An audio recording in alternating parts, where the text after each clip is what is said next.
Well, hey folks, it's your old pal King Krampus. Welcome back to Total Party Skills. I want to talk a little bit more about the great drought of dungeon masters that is apparently out there and what, if anything, can be done. Unfortunately, it's not like you can just wave a magic wand and turn somebody into a qualified game master. You have to feel the call from within, so to say.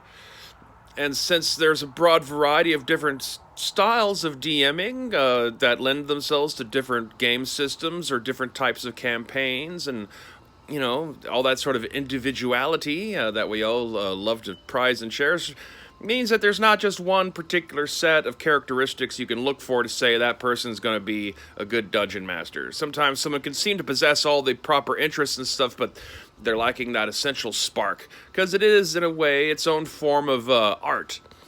Dungeon masters get compared to all sorts of things, and those comparisons fit up to a point, but in truth, to be a dungeon master is a thing in and of itself. And yes, it dabbles a little bit in being like a franchise manager or a coach or a movie director. You're also an angry god that's antagonizing everyone at all times. But I don't know. I feel some people kind of feel discouraged because they think it's too much for them to, deal with and absorb all at once. You have to spend years and years playing the game before you qualify to be a DM, and that's not the case. Yeah, your initial attempts aren't going to be the best in the world. You're going to fumble a little bit. You're not going to know what you're doing. But that is how you learn, because you don't learn from success. You learn from failures and from making mistakes and sticking with it and getting better over time. But just to dispel a few myths, there is no rule book out there that says you have to play these day-long, 8-hour-long campaign sessions.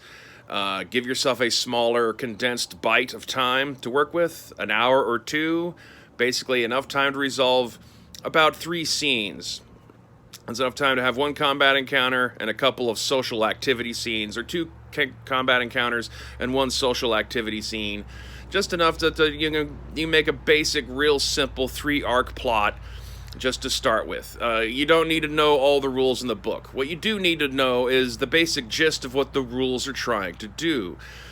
Because going all the way back to the origins of D&D, there's always going to be things that'll come up in the games that the players propose, or that you yourself think of as things start to build their own momentum over the course of multiple sessions, that aren't going to be covered by a specific rule, or the way that the rule works doesn't really quite fit with how you want the model of physics within your game universe to work. And so there's going to be times where you're going to have to fudge things or just come up with your own thing on the fly in terms of some sort of dice mechanic or something.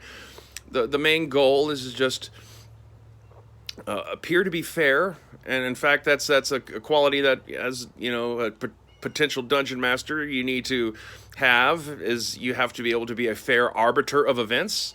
You should try to avoid taking sides, including taking your own sides. The dungeon master is a player, but they're not really playing the same game that the players are playing.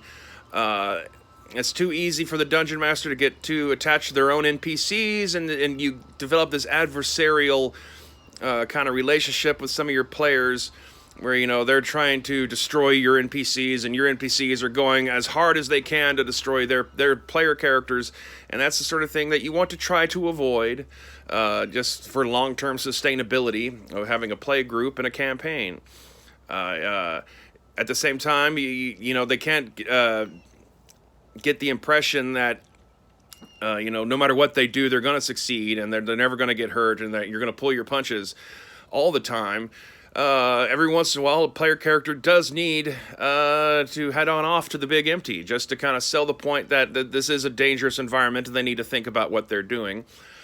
You are one part, rules lawyer. You are part storyteller. You're often, as a dungeon master, the only person who's really fully clear on exactly everything that's happening in the story. The player characters, unless you're going to just dump a ton of boring exposition on them all the time, aren't going to really know the motivations of every last villain that they run into. They don't know why that bandit was there in that hall that day. You might have a bunch of big backstory, but they're never going to hear it because they're going to end up getting into a fight with them, and they're never going to talk and find out these things unless you leave them some sort of journal or some other way to convey what motivated them to be there. Yet you still need to know these things so that your own sense of reality when you're portraying them has some sort of steady footing.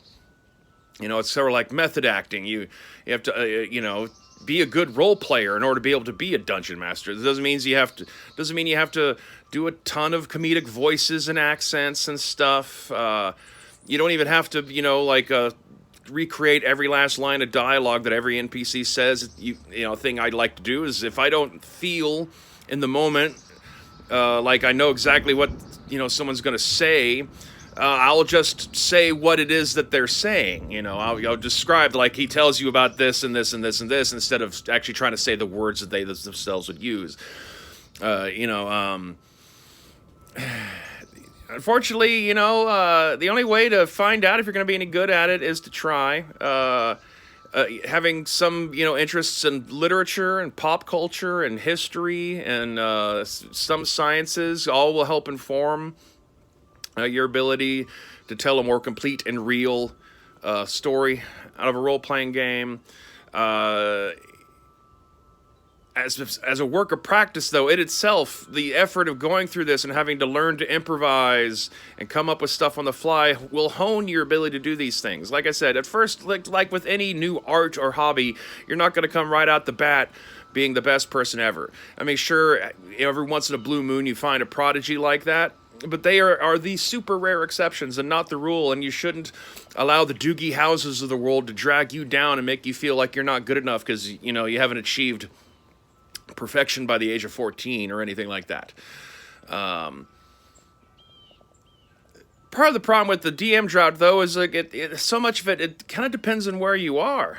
Like, some areas of the country might not have quite the same demand for D&D than you have in places like, New York City or Los Angeles or, the bigger areas where you have a limited pool of nerds who also end up having more money and can be exploited that way in order to be able to get, your dungeon mastering. They can get away with charging their players $100 an hour in New York City to dungeon master, but I don't think I could charge people $5 if I was trying to charge people to DM for them out here in the middle of East Texas.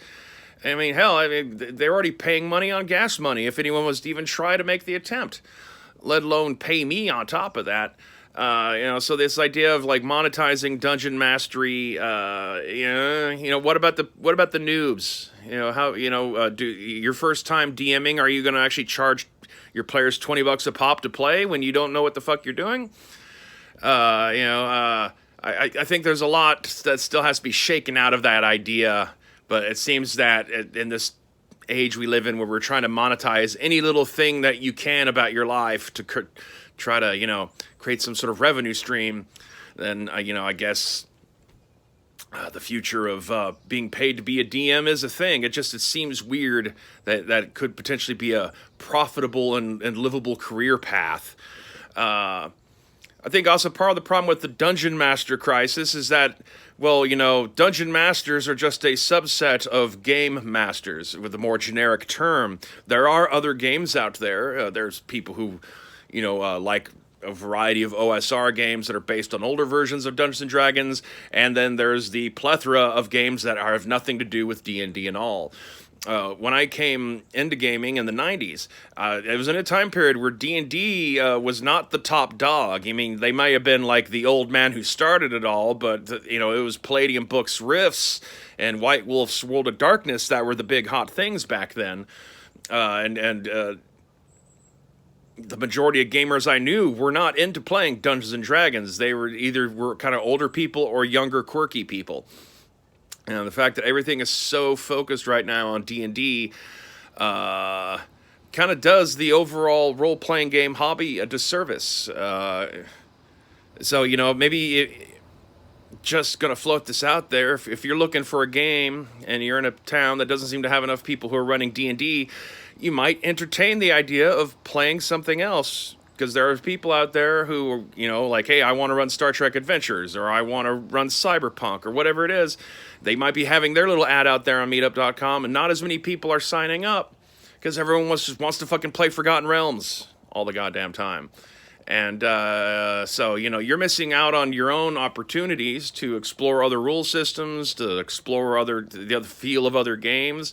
A lot of things that the kids complain about as being terribly wrong with D&D don't exist in several other role-playing games. In many ways, some of these older, mid-tier role-playing games that came around in the late 80s and 90s were written in many ways as a response to the things that people found problematic with how old D&D was. And so they deserve more love than they're getting. And for that matter, too, if you're thinking of, jumping in and trying to do a little game mastering, look at other games yourself.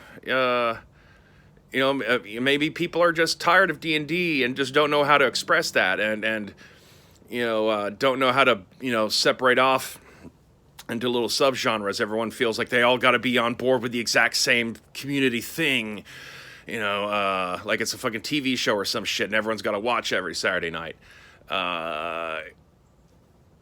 So yeah, I don't know. It's not as big of a deal as some people seem to think it is. However, it's not just anyone can do it and pull it off. Like I said, you need a little handful of different factors in your personality and in your sphere of interests that could all, help lend itself to you being a good dungeon master. But in the end, though, you still, just like Transformers 3, Dark of the Moon, you have to have a little bit of that spark all for yourself, deep on the inside. So, on that note, have a Merry Krampus, and stay waspinated.